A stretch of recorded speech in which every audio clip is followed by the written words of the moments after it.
many were here last week to hear Milana's question? Okay, a couple hands. So Milana, God bless her. When I asked Milana to come for me last week, she said, I'll send you the scripture lesson, and the topic said, no.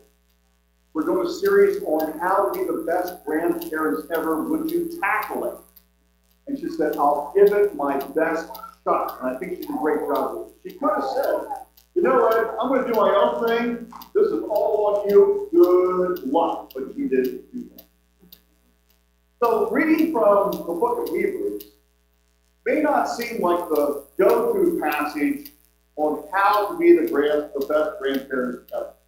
A lot of tricky phrases in that passage, but what I love about it is that by faith, and it goes through these heroes of faith throughout the century. It's like a talent management program of all their success stories as you go through the list.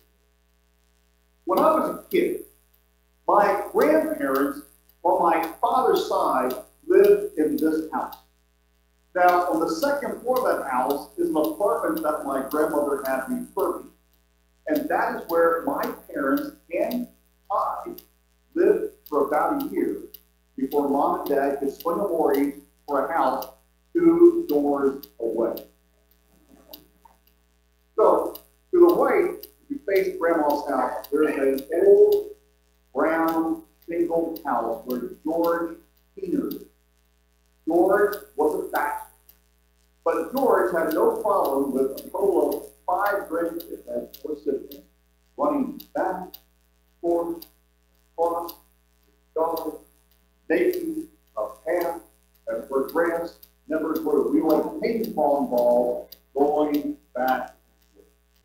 And behind that house was a truck patch where my grandmother planted vegetables.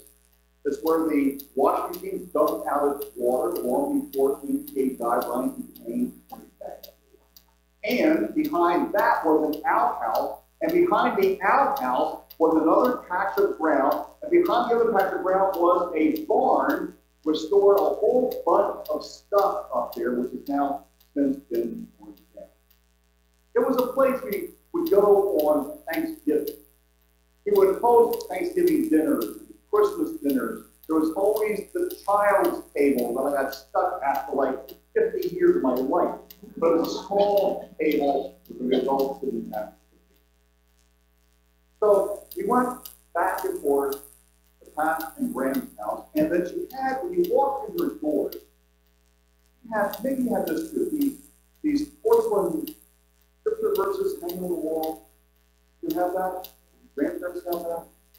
It was like when Jesus comes. But you have Isaiah 40:31 up there. But those who wait for the Lord shall renew their strength. They shall mount with wings like eagles. They shall run and not be weary. They shall walk and not faint. She wasn't even a Philadelphia Eagles fan, and she had that hanging on.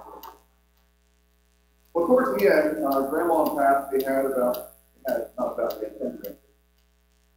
And then by her phone, remember those little, they're like oval practical things with a piece of glass on them that you could put a picture in? Okay? She had 10 of those strung down on a ribbon with each of her grandkids from oldest to youngest. And it stayed there till the day that she died. Now, Graham always talked about her grandkids.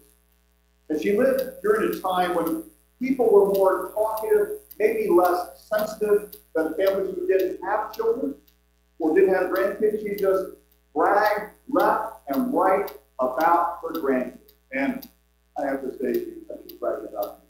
That's no thing. So my grandmother also knew pain and loss. She always talked about her first child, Jimmy, who lived less than 2 months. And if you go to your grandmother's tombstone, will have a grandfather's name, her name, and then Jimmy was born and died the same. She never got over it. And as the matriarch of the family, she instilled within each of us this value of human life and the treasure and responsibility of loving a child, of raising a child, and giving their best for when possible. It was a devout. We seldom missed worship. She always always sat near the front of the church, and if my parents, for whatever reason, were not going to take their kids to church, she would take us to church. And I'm not sure where she got it from, but the Brandt team always seemed to arrive late for worship. They'd be singing the hymn, go to prayer, and all 5 of us with mom and dad or grandma would march down the center aisle and sit 1 pew away from the pastor up front. It was the best days of my life. But she also ruled the church kitchen with an iron key. She would never, ever try to enter that kitchen without her permission. So when we sat in worship, my mom sat to the far right with my 2 sisters. My 2 brothers sat to the far left with Dad, and I was right in the middle beside my grandma. And sometimes during worship, have you had this happen? You know, pulls out a box of chickens and hands it to all the grandkids. She's like a ninja grandma, making sure we had our tickets and our little things to chew on, and she never made a sound with it out. But there were times when she ran out of chickens, and she replaced that empty box with hard candy that needed to be unwrapped. Have you ever tried to unwrap a piece of hard candy during a quiet time in church? What does that sound?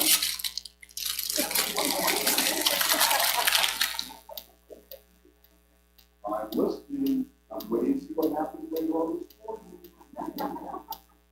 No, there's no quiet way to do it. You know, sitting with Graham in worship, here's a moment. I wish I could. By faith, writes the author, every major biblical figure is chronicled and restored like a major need. By faith, there are 2 characters. And my grandmother prepared every single one of the grandkids because her faith was important. It was a time when it was less touchy feely stuff. They'll be remembered. Like, go back during the .com boom and bust, NPR gave a report about all the baby boomer billionaires of like 20-some years ago. The report underscored the fabulous fortunes and the frantic spending on expensive cars, homes, gadgets, and gadgets. And just then, as suddenly as it came overnight, those fortunes dropped overnight. The commentator used the phrase that stuck with me, that they didn't realize it was only on faith. It's not something that is only on people. Loving your children or grandchildren or those who become children or grandchildren, that is not just something we do on only on paper. It's not how we live out our faith. My grandma named me her grandson by nurturing me and loving me and all the other grandkids. It wasn't a grandchild on paper. It was a grandchild that she loved and embraced and nurtured by faith, writes the author of Hebrews. It's more than something on paper. It's in our DNA, our spirit. It's embedded in our spirit. You know, several months ago, there was a joy of celebrating a baptism. When we say those words, you know, trust in the gracious mercy of God, and now all people in all the power of the world to say, I do something great. It's not just on paper. It's how we live it out. We make a promise that our parents raise their children with Christian values that give them a foundation to face the challenges that they will face in life. It's not just on paper. By faith, Abel, Enoch, Noah, Abraham, Sarah, Isaac, Jacob, Joseph, Moses, people of faith who handed something down to us, all are in the family tree, but connected as a foundation of the faith found in Jesus. Grandparents, they have a way of keeping that faith alive. And let's be honest, it's a challenge. I have 3 children, 3 grandchildren. None are connected to the faith. They believe, not connected. And the sad part for me is that I think people are not connected just out on that wonderful carousel of life and no changes that take place. People mature, grow, and are baptized, married, and get separate, the things that happen. You're surrounded by people who care, that share a faith that sustains us in the most difficult times. I think the challenge we have as parents, grandparents, how do you pass that faith along without pushing your kids away? How do you do this? I don't have a complete answer to that, but I do know that you're just, hey, listen, let's say a prayer for dinner. And also, it's funny because my grandkids, Lely and Lely, they're like, what do you do, Grandpa? Oh, he's a preacher. I was like, what's that? You put people to sleep, that's what it is.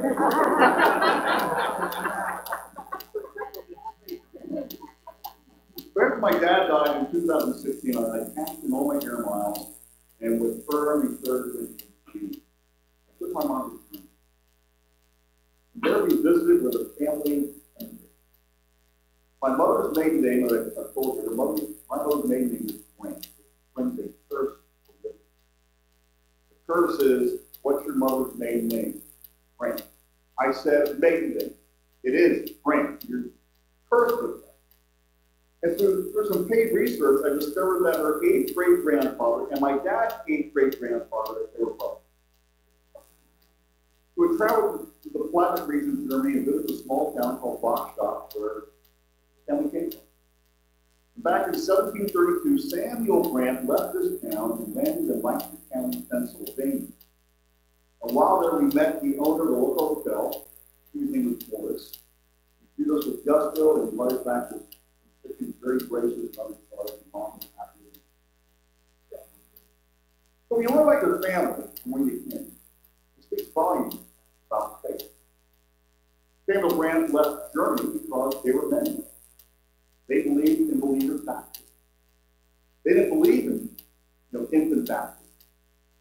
So it wasn't exactly a honky-dory time. So they moved and left. Bought the first boat to Philadelphia. Arrived August 11, 1732. By faith. Now, grandparents hand faith down to the grandchildren. When people ask about Lely, we have a lot of younger folks. So you're going to find 100 plus loving, doting grandparents who want to take your faith. You will. It's fun. The stories of Abel, Enoch, Noah, Abraham, Sarah, Isaac, Jacob, Joseph, Moses, they're our stories.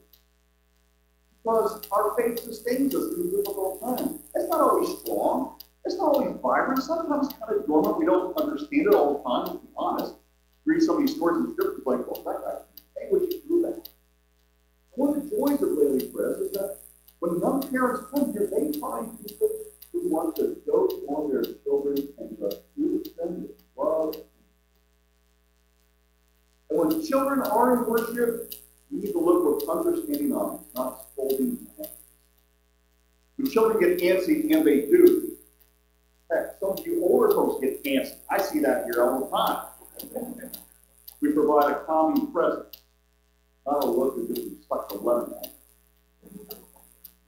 Isaiah 46 reads, I am your God, and I will take care of you. Until you are old, your hair is gray. I made you. I will care. I will give you help and rescue. Whom will you compare me, says the Lord? Is there anyone else like you? The greatest gift grandparents can give to grandchildren is time. Time offers a wonderful opportunity to pass on values, beliefs, skills. I treasure those conversations I had alone with my grandmother. When they make you feel so strong, special,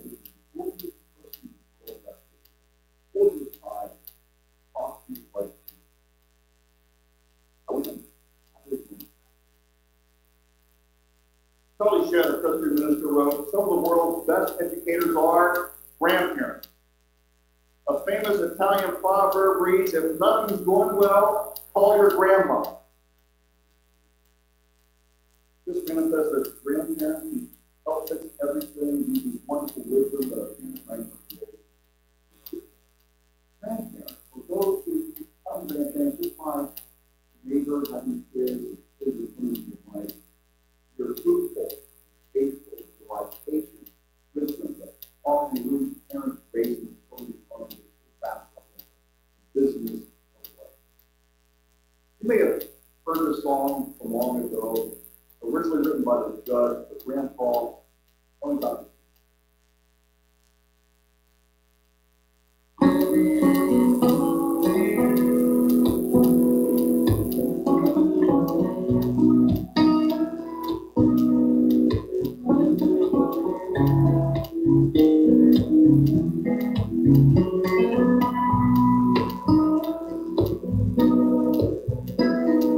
Grandpa, tell me about them good old days. Sometimes it feels like this world's gone crazy. Grandpa,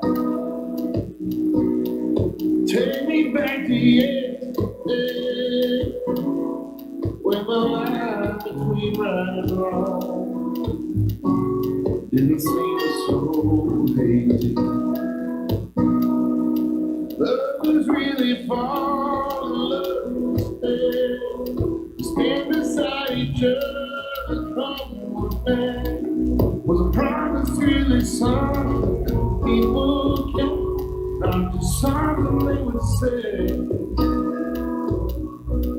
The families really bow their heads to pray. The daddies really never go away. Whoa, Grandpa, tell me about them good old days.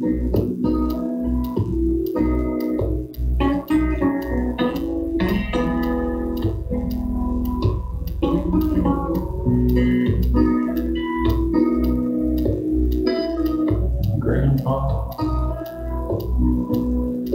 everything is changing fast. Oh, we call it progress, but I just don't know. Oh, Grandpa,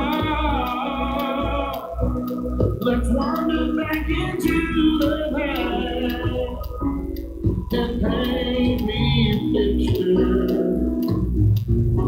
of all.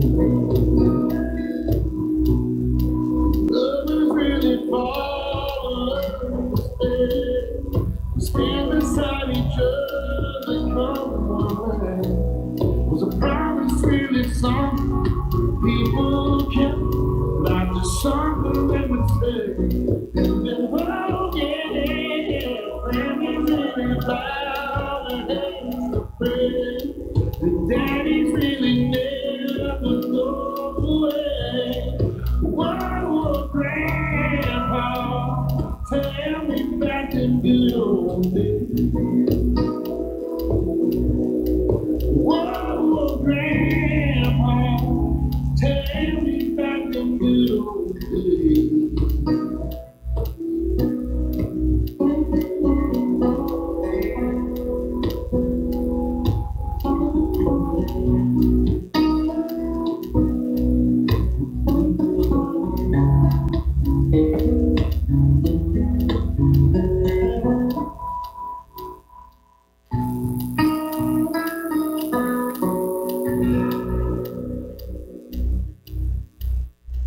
by faith. They're part of a long line of people of faith. Because they're part of a long family line of faith.